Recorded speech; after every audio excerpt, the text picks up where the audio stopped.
Assalamu alaikum. I am Bilal Pasha. I am from 47th Common Training Program. एक बड़ा important topic है जो IR में, आपके यूएस हिस्ट्री में, करंट अफेयर में, इवन के पाक अफेयर में भी बार बार पूछा जाता है, कोल्ड वॉर। कोल्ड वॉर की तो शायद मैं डिटेल में ना जाऊं। मैं तुम्हें एक छोटा सा ट्रिक बताता हूँ जिससे आपको कोल्ड वॉर की मेन जो चीज़ है वो समझ आ जाएगी। कोल्ड वॉर को याद करने का एक सिंपल सा ट्रिक आपने यही याद रखना कि कोल्ड वॉर वो वॉर थी जो हिस्ट्री में कभी भी हॉट नहीं हुई। मतलब इसका क्या है? इसका मतलब है कि कोल्ड वॉर दो ब्लॉक्स के दरमियान थी, जिसमें जो एक ब्लॉक था वो वेस्टर्न ब्लॉक था और जो दूसरा ब्लॉक था वो ईस्टर्न ब्लॉक था। अब इनमें भी जो मेजर कंट्रीज रोल प्ले कर रहे थे, वेस्टर्न ब्लॉक में जो मेजर कंट्री रोल प्ले कर रहा था दैट वाज यूएसए, और ईस्टर्न ब्लॉक में जो मेजर कंट्री रोल प्ले कर रहा था दैट वाज यूएसएसआर, जो बाद में रशिया भी बना। So what is this USA? This USA is United States of America, and this USSR is Union of Soviet Socialist Republics. तुम लोग यहाँ पे ये फर्ज कर लो कि असल में ये जो वॉर है ये थी यहाँ पे यूएसए और यूएसएसआर के दरमियान। फर्ज कर लो यहाँ पे वॉर थी बिटवीन ए एंड बी, लेकिन यहाँ पे जिनको इस ए और बी ने लड़वाया वो थे सी और डी। बिकॉज पूरी की पूरी जो कोल्ड वॉर है that is based on proxy Wars. अब प्रॉक्सी वॉर्स क्या होती हैं? जैसे कि आप लोगों को कॉलेज यूनिवर्सिटी में याद होगा कि हम अपने दोस्तों की प्रॉक्सी लगाते थे ना अटेंडेंस में। प्रॉक्सी क्या होती थी कि उस बंदे की जगह पे, मतलब मैं हूं, मेरी जगह पे अगर कोई मेरी प्रॉक्सी लगा देता था तो इसको कहते थे प्रॉक्सी। और यहाँ पे प्रॉक्सी वॉर जो होती है कि जब आपकी वॉर ना हो बल्कि आपको किसी के लिए लड़वाया जा रहा हो, that is known as proxy war. तो कोल्ड वॉर में आप जितनी भी छोटी छोटी जंगें देखेंगे वो, ये तो मैंने जैसे पहले कहा कि ए और बी ये एक दूसरे के लिए तो रहे हमेशा कोल्ड, कभी भी खुल के सामने नहीं आए, लेकिन इन्होंने हमेशा अपने बिहाफ पे सी और डी को लड़वाया। अब कोल्ड वॉर में वो मेजर सी और डी कौन थे और वो किस तरह लड़े, इसको याद करने का एक छोटा सा trick I want to make you learn, कि वो आपको हमेशा याद रहना चाहिए। जैसे पहले कहा कि कोल्ड वॉर थी ए और बी में, बिटवीन यूएसए एंड यूएसआर। लड़वाया किसको? सी एंड डी को।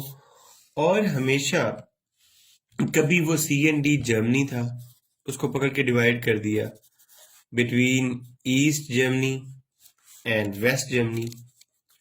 कभी ये सी और डी बर्लिन था, बर्लिन को पकड़ के डिवाइड कर दिया between East Berlin and West Berlin. कभी ये सी और डी कोरिया था कि कोरिया को पकड़ के डिवाइड कर दिया between North Korea and South Korea.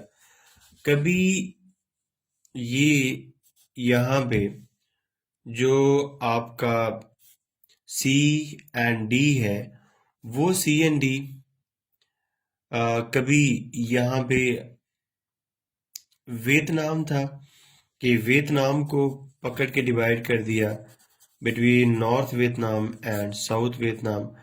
कभी ये सी और डी आपका अफगानिस्तान था कि अफगानिस्तान को पकड़ के डिवाइड कर दिया between north Afghanistan and south Afghanistan, जिसमें नॉर्थ अफगानिस्तान को हम नॉर्दर्न अलायंस कह देते हैं और साउथ अफगानिस्तान में मोस्टली तालिबान थे। Coming towards the main point, जैसे कि मैंने तुम्हें पहले बताया कि असल वॉर ए और बी की थी, लड़वाया सी और डी को। तो ये नहीं याद रहता कि ईस्ट जर्मनी को कौन सपोर्ट कर रहा था और वेस्ट जर्मनी को कौन सपोर्ट कर रहा था, ईस्ट बर्लिन को कौन कर रहा था, वेस्ट बर्लिन को कौन कर रहा था, नॉर्थ कोरिया को कौन कर रहा था, साउथ कोरिया को कौन कर रहा था, नॉर्थ वियतनाम को कौन कर रहा था, साउथ वियतनाम को कौन कर रहा था। नॉर्थ अफगानिस्तान को कौन कर रहा था और तालिबान को कौन सपोर्ट कर रहा था।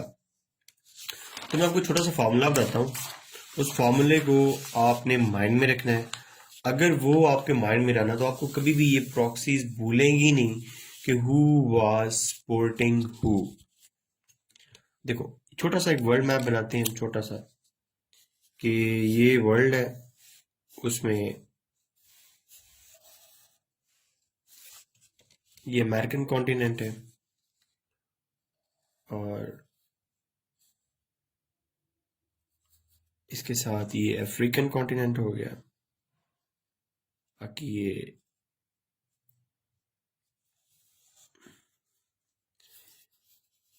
छोटा सा वर्ल्ड बनाते हैं ताकि तुम्हें बात से समझ आ सके।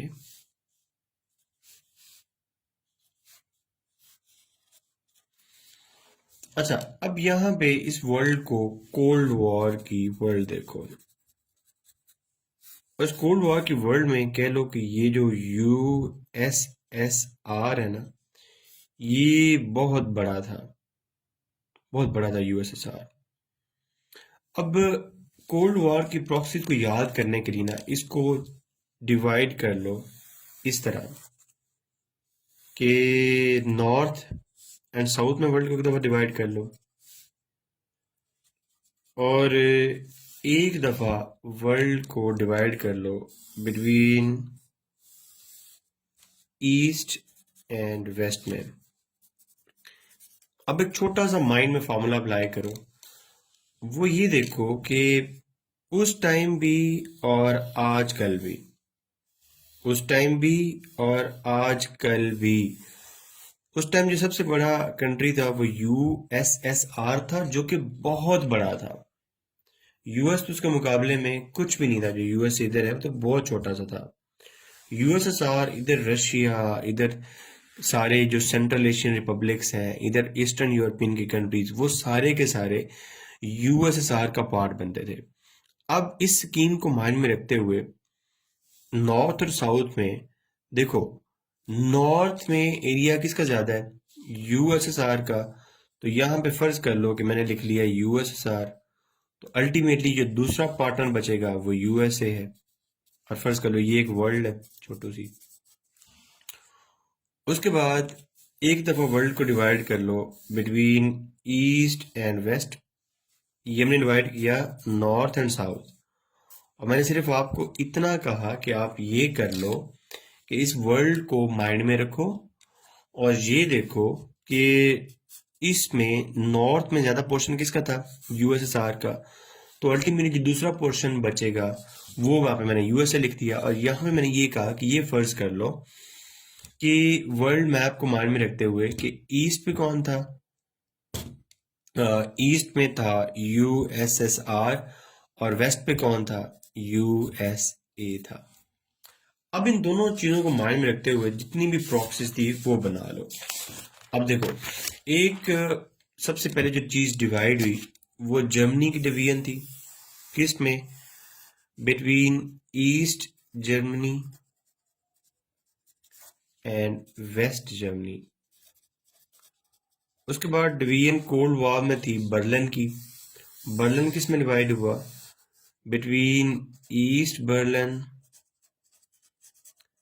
And West Berlin. उसके बाद जो कोरिया है, कोरिया किस में डिवाइड हुआ, between North Korea and South Korea. इसी तरह यहाँ पे वियतनाम किस में डिवाइड हुआ, between North Vietnam and South Vietnam. और same is the case with Afghanistan कि अफगानिस्तान किस में डिवाइड हुआ, बिटवीन नॉर्थ अफगानिस्तान, जिसको नॉर्दर्नर अलायंस कहते हैं, वही लिख लेते हैं, और नीचे मोस्टली थे तालिबान।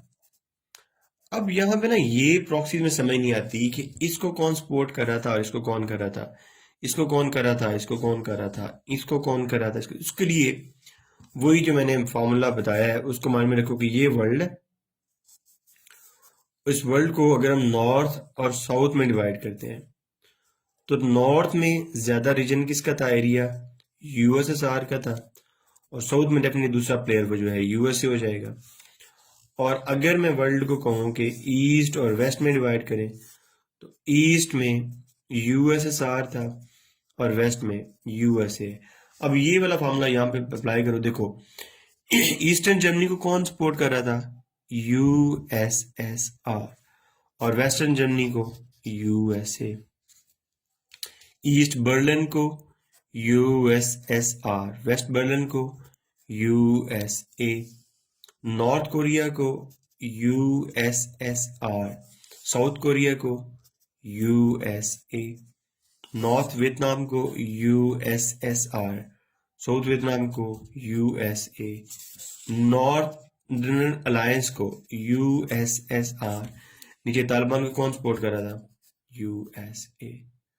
तो अगर आपके पास ये फार्मूला छोटी सी माइंड में अगर आप लॉजिकल सेंस बना लो कि अगर दुनिया को नॉर्थ और साउथ में डिवाइड करें तो नॉर्थ में एरिया किसका ज्यादा है, यूएसएसआर का, और दूसरा प्लेयर अल्टीमेटली नीचे जो बचता है for the sake of cold war वो यूएसए है। तो नॉर्दर्न में जो भी पार्ट होगा उसको यूएसएसआर सपोर्ट कर रहा होगा और साउथ में यूएसए, और यहाँ पे ईस्ट में हमेशा यूएसएसआर होगा और वेस्ट में यूएसए। अगर ये चीज माइंड में हो तो ये जो प्रॉक्सीज हैं ये कभी आपको बोलते भी नहीं। बाकी थैंक यू सो मच। और मैं जैसे पहले भी कहता हूँ कि अगर तुम लोग ये वीडियोस ही देखा करो ना, मतलब इतनी यूट्यूब पे अवेलेबल है, इतनी यूट्यूब पे अवेलेबल है, तो तुम लोग अपनी सारी चीज़ें खुद से ही कर सकते हो। अपने यूट्यूब से देख के अच्छे से नोट्स बना सकते हो और किसी टीचर के पास, किसी के पास आपको जाने की ज़रूरत ही नहीं है। Thank you so much.